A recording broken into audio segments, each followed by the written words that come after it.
xuddi Shahlo Ahmedova kabi mashhur shahar ko'chalarini bir deganda egallagan shu toycha to'g'risida gaplashamiz.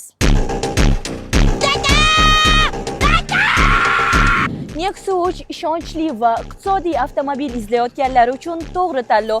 Ushbu model o'zida uslub, qulaylik va zamonaviylikni mujassam etadi. Tuning qilingan bu salonga yaxshilab ahamiyat beringlar. Pulni umuman ayashmabdi. Buni ovozini eshityapsizlarmi? Yonida o'tgan любой odamni bir deganda titratadi. Mers BMWlaringizni aqliga emas, bunaqa zvuk bilan yurish. Bolajonlar, bu nafaqat shahar ichida harakatlanish uchun, balki uzoq masofali safarlar uchun ham eng ideal avtomobil. Yandex chaqirib startni bosasizmi, komfortni bosasizmi, umuman farqi yo'q. Aylanib, o'rgilib shu kelakka urishadi. O'zligisi aytgandek 3-4 ta biznesligisi bor, lekin zerikkandan taksi qilishadi-da.